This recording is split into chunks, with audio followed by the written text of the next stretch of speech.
Baik, saya akan membacakan PowerPoint saya berjudul Sistem Pendukung Pengambilan Keputusan. Pemecahan masalah dan pengambilan keputusan. Fase-fase pemecahan masalah yaitu aktivitas intelijen, aktivitas perancangan, aktivitas pemilihan, aktivitas pengkajian.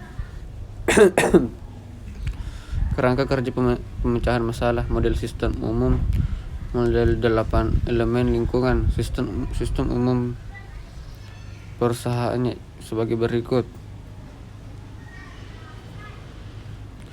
Model 8 elemen lingkungan sebagai berikut. Pendekatan sistem. Ada 3 fase, yaitu fase upaya persiapan, fase utama definisi atau penentuan, fase upaya solusi. Pentingnya pandangan terhadap sistem, melindungi manajer agar tidak menemui kesulitan dan kebingungan berhadapan dengan kompleksitas struktur organisasi, memahami pentingnya menentukan tujuan kegiatan secara benar, menekankan pentingnya semua bagian dari organisasi untuk bekerja sama tanpa kecuali, memahami interkoneksi antar organisasi dengan lingkungan. Membangun berdasar konsep elemen proses pemecahan masalah sebagai berikut adalah problem solver manager, problem alternative solution, constraint solution, information standards, element of conceptual system. 3 pendekatan dalam menentukan solusi terbaik, yaitu analisis penilaian di organisasi, masalah versus gejala. Gejala merupakan suatu kondisi yang dihasilkan masalah. Biasanya gejala lebih mudah terlihat oleh manajer dibandingkan dengan masalah. Struktur permasalahan, masalah terstruktur, masalah semi terstruktur, masalah tidak terstruktur. Jenis keputusan terprogram dan tidak terprogram. Konsep DSS atau Decision Support System. DSS digunakan untuk menggambarkan suatu sistem yang dapat menyediakan dukungan yang diperlukan. DSS digunakan menggambarkan sistem yang dirancang untuk bantu manajer suatu departemen dalam memecahkan masalah yang spesifik. Gerd Gore dan Scott Merton, tingkat struktur masalah sebagai berikut, yaitu tingkat manajemen, terstruktur, semi-struktur, dan tidak terstruktur. Tujuan DSS yaitu membantu manajer membuat keputusan untuk memecahkan masalah semi-terstruktur, mendukung penilaian manajer, bukan mencoba untuk menggantikannya, meningkatkan efektivitas pengambilan keputusan manajer daripada efisiensinya. 3 prinsip dasar dari konsep DSS: struktur masalah, dukungan keputusan, efektivitas keputusan.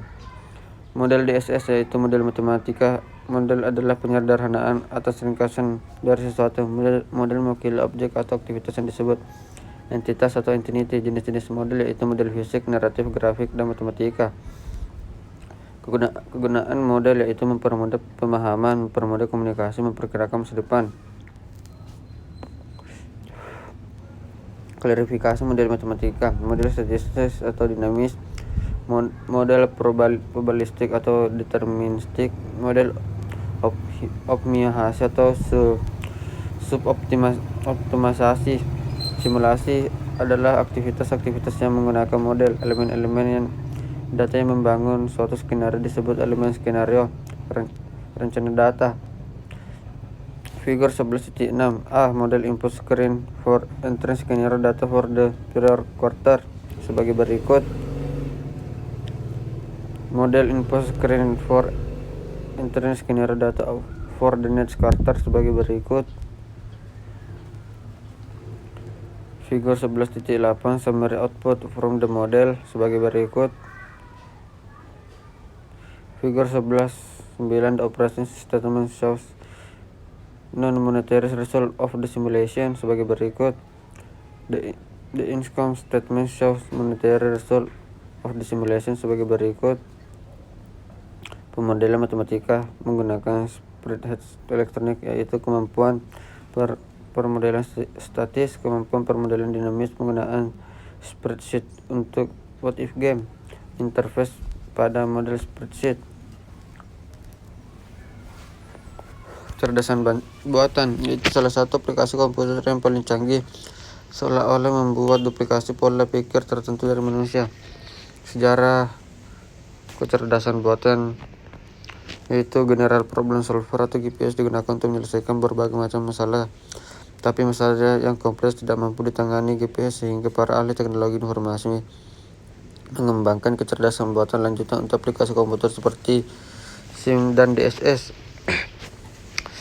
Area kecerdasan buatan yaitu sistem pakar, di mana sistem pakar adalah suatu program yang berusaha untuk menampilkan kecerdasan manusia dalam bentuk heuristik. Selain sistem pakar, kecerdasan buatan yang memiliki area kerja lain seperti jaringan neural atau neural network, sistem tanggapan cepat, perception system, robot, perangkat keras kecerdasan buatan, dan sistem pengolahan.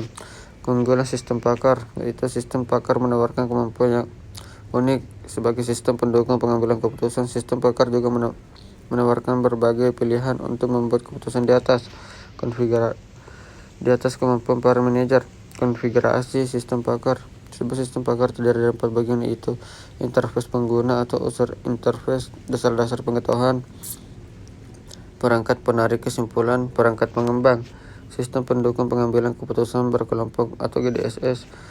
Konsep GDSS adalah sebuah sistem berbasis komputer yang mendukung sekelompok orang yang tergabung dalam satu sarana tertentu yang berfungsi saling menghubungkan orang-orang yang ada dalam kelompok.